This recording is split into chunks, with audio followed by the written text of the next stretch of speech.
घर आए लाला, मेरे घर आए कान्हा, मेरे घर आए। छुम छुम बाजे पायलिया, छवि दिखलावे कान्हा, मेरे घर आए लाला, मेरे घर आए। छुम छुम बाजे पायलिया, छवि दिखलावे कान्हा, मेरे घर आए। बंधुओं देखो, ये लीलाएं जो है ना, ये सुनवे से ज्यादा तो चिंतन करो, दर्शन करो। नेक्स्ट से लाल जी हमारे, देखो कितनी बड़ी कृपा है ठाकुर जी की। वृंदावन में त्रिभंग लली राधा रमन विराज रहे हैं, वृंदावन में त्रिभंग लली श्री बिहारी जी विराज रहे हैं, श्री राधा वल्लभ जी विराज रहे हैं, मदन मोहन गोपीनाथ गोविंद देव विराज रहे हैं। पर हम सबन के घर में तो घुटमुन ठाकुर जी विराज रहे हैं। अधिकतर सबन के घर में तो घुटमुन चलवे वाले नेक्स्ट से लाला ही विराज रहे हैं। ऐसा कोई घर ना होगा जहां लड्डू गोपाल नहीं हो, जहां पे मैं तो इनको एक नया नाम धर दियो, 3 व्हीलर ठाकुर जी। एक हाथ ऊपर रहे, 2 घुटना नीचे और एक हाथ। ऐसा है ही ना सके कि कोई के घर के घुटमुन ठाकुर जी लुढ़कते नहीं हो, निश्चित लुढ़कते। मैं पहले दिन आयो तो हमारी पूनम दीदी के घर के गोपाल जी ऐसे लुढ़के पड़े। मैंने कहा देखो 3 व्हीलर ठाकुर जी गिर गए नीचे। सूरदास जी महाराज इतना सुंदर वर्णन करते हैं, शोभित कर नवनीत लिए, घुटरुन चलत रेनु तन मंडित, गो रोचन तिलक किए। इतना सुंदर भाव है कि ठाकुर जी ने हाथ में माखन लियो है और माखन लेकर के ठाकुर जी घुटरुन चलत और घुटनाते चल रहे हैं। और ये भी ध्यान रख रहे हैं कि ये माखन वालों हाथ जो है ये मुंह को सीधो ना करना, यूं करूंगा तो सब माखन गिर जाएगा। सो या हाथ को ऊपर करके या कोहनी ते ठाकुर जी नीचे टेक लेकर के चल रहे हैं। कितनो श्रम हेरो है। चलते चलते ठाकुर जी लुढ़क जामे, सो गौरज लग जाए पूरे अंग पे। जब रज लग जावे सो ठाकुर जी दौड़े दौड़े ऐसे गुटमुन चलते चलते मैया के पास जामे और मैया को जाके मानो संकेत करना चाह रहे, मैया तुम को साफ कर दे, मैं मक्खन खाऊंगा।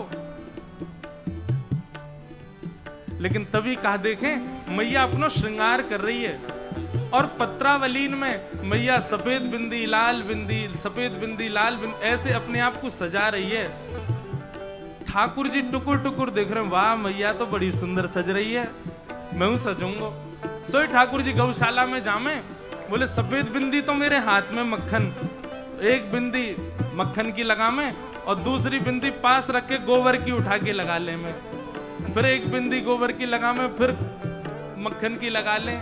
गो रोचन तिलक किए, गुटरुन चलत रेनु तन मंडित, गो रोचन तिलक किए। ओ मेरे घर आए लाला, मेरे घर आए कान्हा, मेरे घर आए। बाजे पायलिया, छवि दिखलावे कान्हा, मेरे घर आए। मेरे घर आए। कान्हा मेरे घर आए।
लाल जी गुटमुन चलनो सीख रहे हैं, धीरे धीरे मैया की उंगली पकड़ करके चलनो सीख रहे हैं, छोटे छोटे पामन ते दहली लांग रहे हैं। आहा, श्रुतिम अपरे स्मृतिम अपरे भवन्तु भव भीता नीतिम अपरे अहम तु नंदम वृंदे यस्यालिंदे ब्रह्म वसिताः। नारद जी महाराज कहते मैंने सब जगह ढूंढा, मुझे पर ब्रह्म नहीं मिला। तभी मैं वृंदावन गया और वहां मैंने गोकुल में नंद भवन की दहली पर लदा हुआ कन्हैया को देखा। मैंने लदा हुआ पर ब्रह्म परमात्मा को देखा जो दहली लांग रहे हैं। ऐसी ठाकुर जी की मधुर लीला चल रही है। 1 वर्ष के हो गए लाला और श्री गर्गाचार्य जी महाराज नामकरण संस्कार करने पधारे। सबसे पहले ठाकुर जी ने बड़े भैया को नामकरण संस्कार किया। अयम ही रोहिणी पुत्रो रमयन सुहृदो गुणई आख्यास्यते राम इति बलाधिक्याद बलम विदो। मैया, आपके बड़े बालक को नाम मैं राम रखूंगा, लेकिन बल की अधिकता होने के कारण विश्व इसको बलराम कहकर के पुकारेगा। और छोटे लाला को नाम कि बहुनी संति नामानि रूपाणी च सुतस्य ते। मैया, आपके लाला के बहुत सारे नाम हैं। श्रीनाथ जी जो नाथ द्वारा में विराजते हैं, वे जब गिरिराज जी में विराजते थे तब उनके 3 नाम थे, इंद्र दमन, देव दमन और नाग दमन। श्रीनाथ जी के 3 नाम हैं। इंद्र दमन, नख पर धारण करके गिरिराज जी धारण करके इंद्र के मान का दमन किया, इसलिए इंद्र दमन। आप देखेंगे श्रीनाथ जी के श्री विग्रह में नाग भी है जो यहां से ऐसे जाता। हमारे गिरधर लाल जी के भी यहां से नाग जाते हैं ऐसे। तो श्री ठाकुर जी का जो श्रीनाथ जी स्वरूप है, इसमें बहुत सारी लीलाएं एक ही स्वरूप में। गिरिराज धारण लीला भी है, कालिया नाग मर्दन लीला के ठाकुर जी भी हैं श्रीनाथ जी, तो इसलिए नाग दमन। और तीसरा स्वरूप है देव दमन। ब्रह्मा जी के मान को नष्ट करने के लिए भी कथा आई कि ठाकुर जी ने ग्वाल बालों का रूप धारण किया था और फिर जब ब्रह्मा जी ने आकर के क्षमा मांगी तब ठाकुर जी ने ऐसे ही दर्शन दिए उनको। तो देव दमन, नाग दमन, इंद्र दमन। और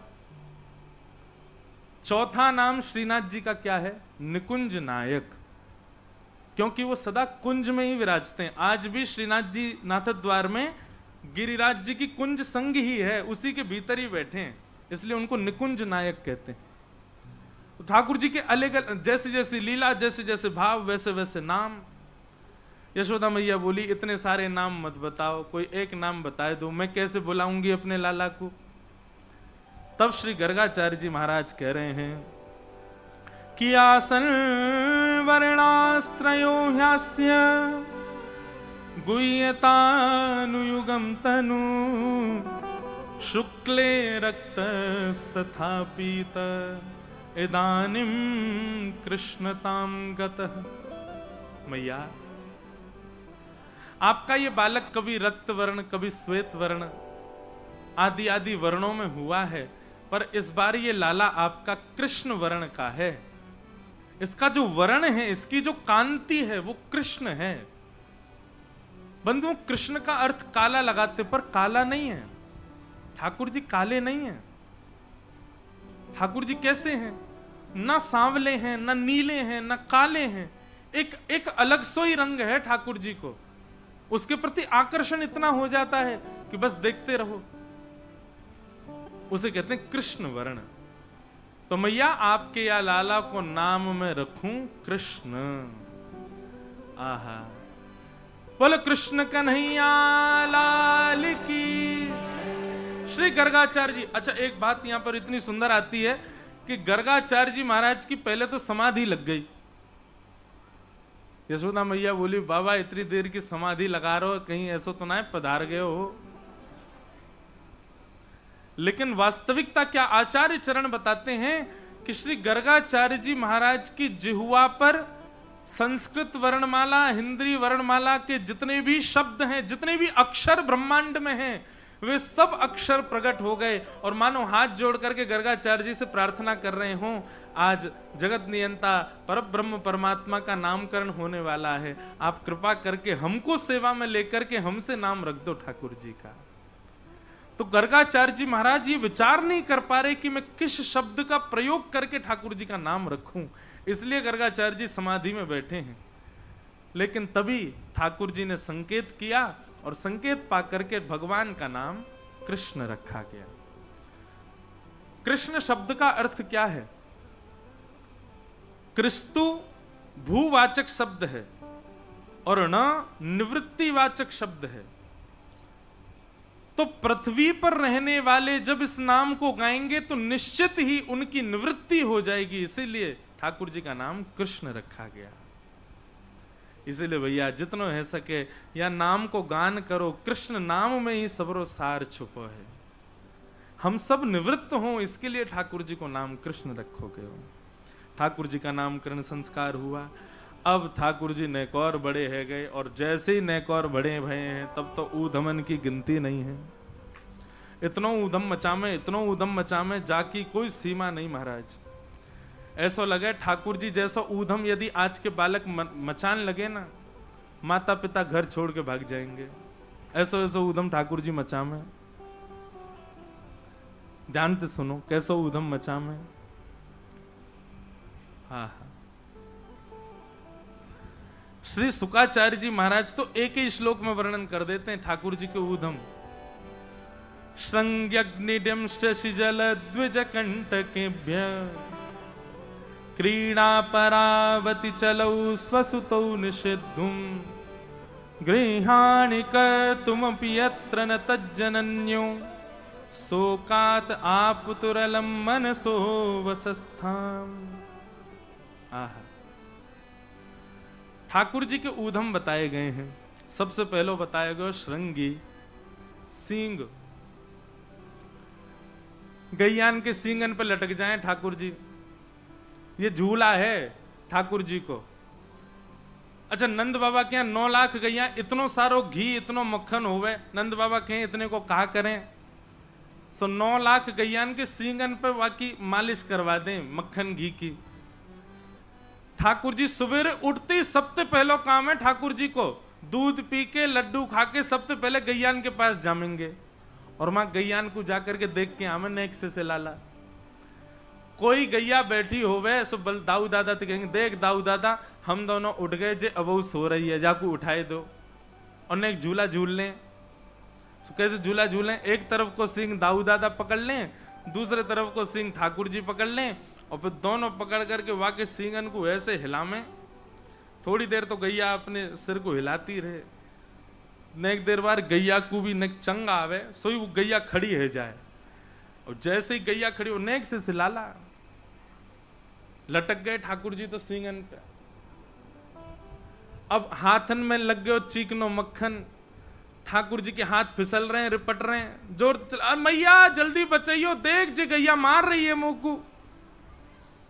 गैया लेकर के ठाकुर जी को वहीं जावे जहां खूब सारो गोबर को ढेर, और वहां जाकर के ऐसे अपने सींग झटकावे सोई ठाकुर जी के हाथ से सींग छूट जाए और कंठ कंठ तक गोबर में जाकर के लाल जी धस जाए। यशोदा मैया दौड़ी दौड़ी आवे, लाला कहाँ है तू? अरे लाला मुख कुछ दिखना है रहे हो। सो गोबर में ते केवल मुख मुख दिख रहा। ठाकुर मैया यहाँ हूं मैं। मैया के लाला तू जा गोबर में आके क्यों खेला? बोले मैं नहीं खेल रहा, तेरी गैया ने मारो मैं। मुझको तो ऐसा लगा तू पूर्व जन्म को सूकर दिखे लाला, गोबर में ही खेले। ठाकुर जी गोद में चढ़ के बोले, मैया तू को एक बात बताऊं? बोले हाँ। तो को पता एक अवतार भयो पहले, पाको नामो बड़ा अवतार। बोले हाँ, वो बड़ा अवतार मैं ही तो हतो मैया, तो मैं पहले सूकर बन के आ चुका हूं। तू सांची कह रही मैया, मैं पूर्व जन्म को सूकर ही तो हूं। ऐसी मीठी मीठी बात मैया ते करें। श्रृंगी, अग्नि, ड्यमष्टि, ये भाव तो मुझे इतना प्रिय लगे ठाकुर जी को। सवेरे सवेरे ठाकुर जी रो रहे हैं। मैया बोली, अरे लाला काई को रो रहे? बोले मैया मेरे संग बहुत बड़ो अत्याचार भयो है। मैया बोली, कौन ने कर दियो तेरे संग अत्याचार? बोले मैया कल गौशाला में एक गैया ब्याई और वाको बछड़ा जैसी भयो, मैंने वाको मुंह खोल के देखो वाके सबरे दांत आ गए। मैं मैया 3 बरस को है गो अभी तक 5 ही दांत न करके आए हैं मेरे।